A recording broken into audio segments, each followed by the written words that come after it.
Nos situamos en la ciudad de Murcia, en la familia Martínez del Águila, y en particular en una de sus hijas, Piedad, una niña de solo 12 años, un rostro angelical con un inquietante punto de perversión en la mirada. Las crónicas de la época la describieron como extraña, irónica, juguetona, viva de pupilas y muy asustada.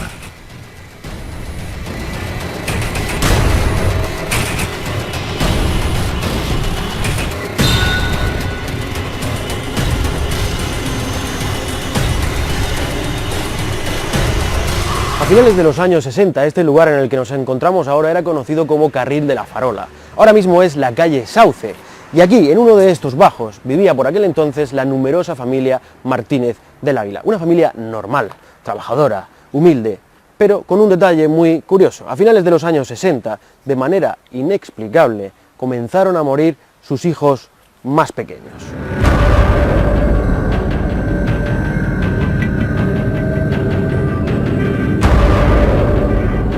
De la numerosa familia Martínez del Águila, centraremos la atención en los protagonistas de esta historia. El padre, la madre embarazada de 7 meses, Piedad y los más pequeños de la familia, al cargo de los cuales estaba casi siempre la joven de solo 12 años.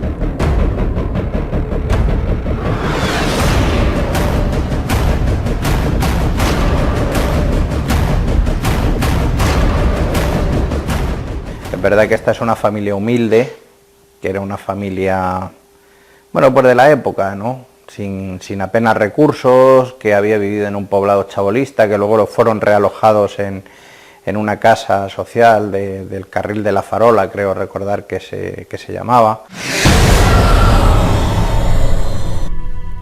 El día 4 de diciembre de 1965 fallecía misteriosamente la más pequeña de la familia, María del Carmen Martínez, de 9 meses de edad.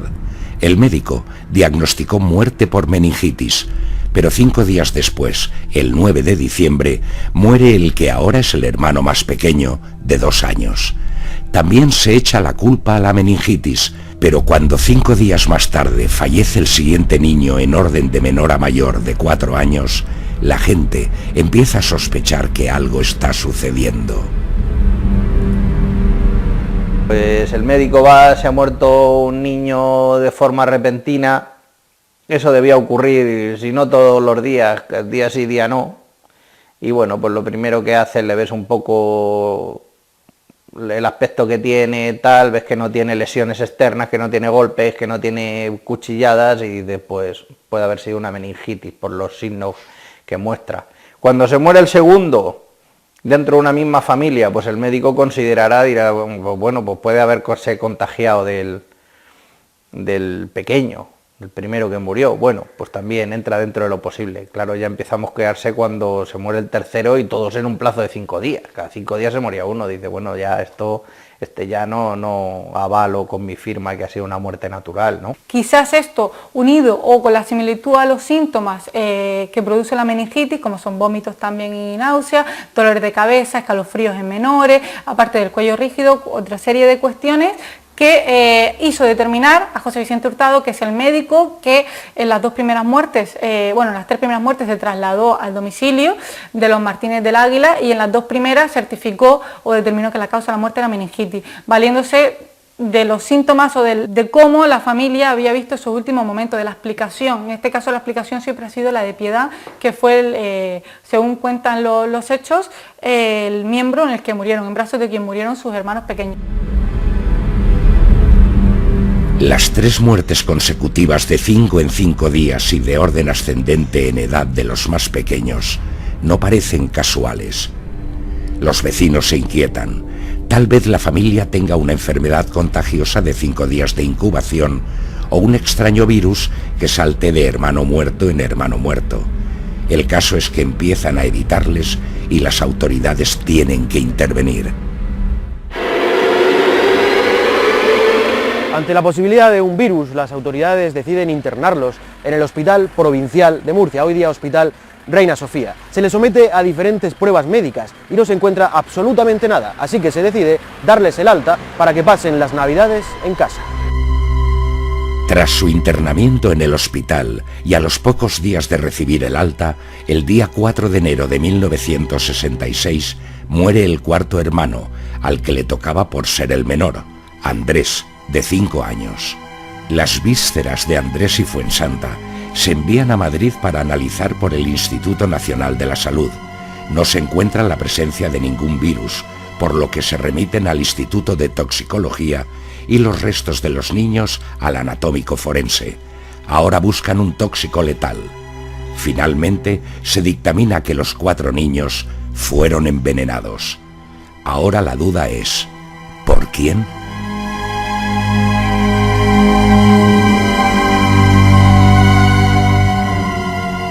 Que llegan los datos de toxicología de Madrid de las muestras de las vísceras de los cuatro hijos de los 4 hermanos fallecidos, se determina que la causa ha sido por envenenamiento. Lo primero que hace es detenerse a los padres como autoridad dentro de la casa, como adultos dentro del seno familiar y como corresponsables o responsables de la situación. Si bien las investigaciones, las indagaciones y los interrogatorios que se llevan a cabo por separado de todos los miembros de la familia determinan que Piedad conocía de los efectos de mezclar o de introducir cloro en la leche o en los alimentos de los hermanos.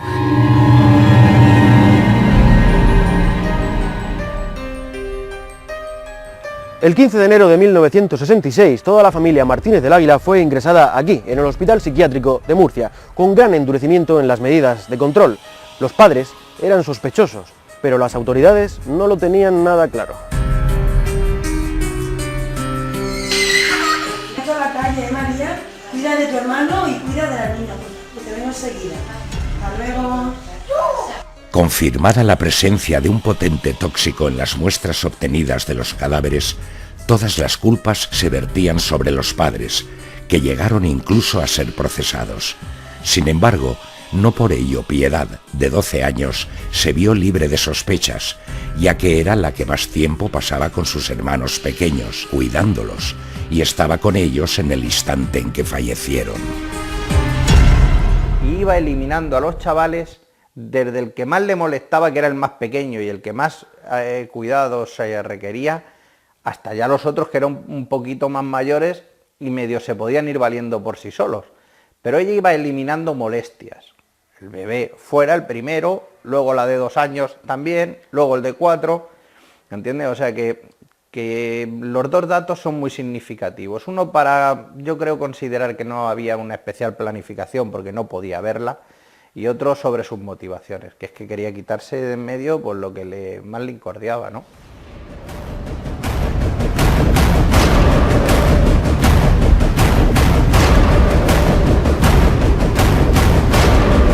Fue un inspector el que enlazó el cianuro presente en un matarratas hallado en la casa con el cloro de unas pastillas que la menor manejaba asiduamente para limpiar metales, lo que permitió resolver el caso. En presencia de la niña, el agente simuló que echaba una de esas pastillas en la leche y la pequeña le advirtió: «No haga eso, que puede hacer mucho daño a alguien». Quedaba así demostrado que sabía de sus potenciales efectos letales.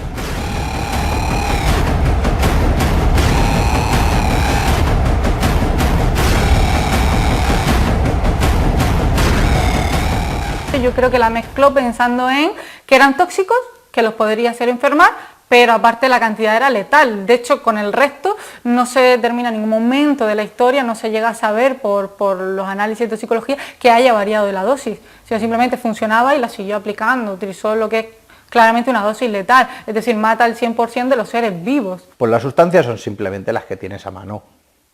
Tampoco es una cría con preparación para buscar por ahí algún tipo de veneno que deje menos pistas, que no sé qué. Pues ella en la casa había matar ratas porque habría ratas y dijo: si mata a las ratas, mata a un bebé.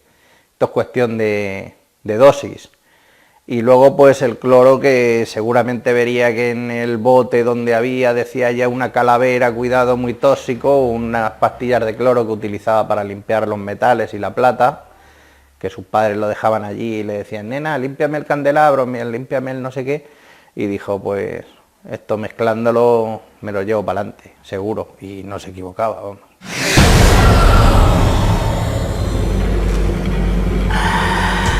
Piedad utilizó para dar muerte a sus hermanos cloro y cianuro potásico, una mezcla que habría sido mortal incluso para cualquier adulto.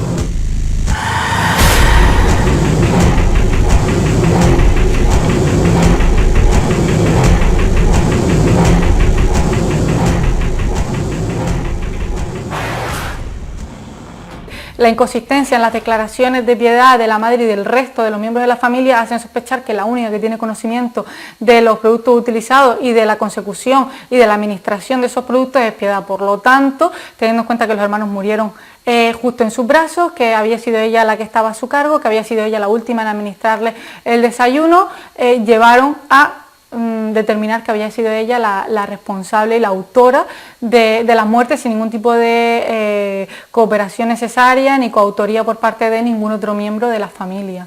Si ya luego, y como alguna vez he dicho, los periodistas de la época serían periodistas de su época, pero no eran tontos y tenían mucho olfato y eran grandes periodistas, ya más de uno desde el principio se empezó a barruntar que aquello no era normal y que la liebre iba a saltar antes o después.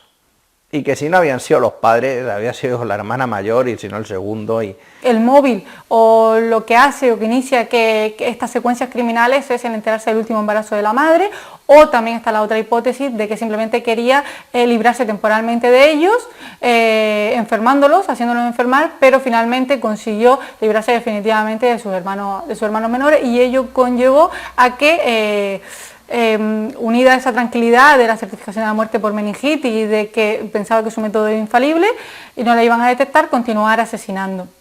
Si bien en serio, Piedad cumple con muchos de los rasgos de una asesina en serie.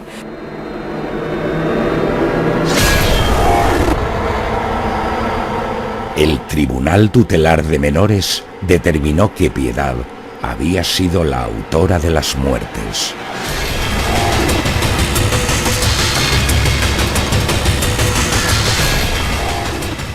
Cuando la policía, los médicos forenses y el juez llegan al convencimiento de que esta niña es la responsable, se encuentran con que es una menor de edad, de 12 años y tal, es una niña, y que no la pueden meter en prisión. Entonces directamente lo que se hace es buscar una salida, y la salida es cogerla y decir, bueno, pues con las monjas, creo que eran oblatas, que eran las que se encargaban un poco de ir acogiendo a todo aquel menor a que no se le podía condenar, pero que había hecho alguna barbaridad, y los metían allí y a tratar de rehabilitarlos, a mantenerlos encerrados, de alguna forma, aunque no haya condena ni haya sentencia, porque no los puedes dejar en la calle. La psicopatía no se cura. La psicopatía es algo inherente que está dentro de esa persona, del ser humano. La psicopatía se produce por una falta de mecanismos de control, por un problema psicológico, biológico, incluso intrínseco de la personalidad de esa persona. La psicopatía, como mucho, se puede reconducir o no se puede reconducir, se mantiene latente hasta que se produzca otro episodio u otra fantasía homicida que cause esa impulsividad en el desarrollo de las actuaciones de una persona. Tras confirmarse la culpabilidad de Piedad, fue puesta a disposición del Tribunal Tutelar de Menores, que decidió su internamiento en el convento de las Hermanas Oblatas, que se encontraba justamente aquí, hoy día rehabilitado como residencia universitaria. Desde entonces, desde ese momento en el que Piedad es internada, se le pierde la pista para siempre. Se lanzaron ahí como fieras a seguir un caso que ha acabado convirtiéndose bueno, pues en uno de los grandes casos de sucesos de toda la historia, ¿no? Los Martínez del Águila, pues es uno de esos asuntos que para las crónicas de sucesos de toda la época figuran ahí, junto con otros cuantos, por el crimen de los Galindo, los marqueses de Urquijo, los grandes casos de la historia negra de España y mucho más de Murcia pasan por este crimen.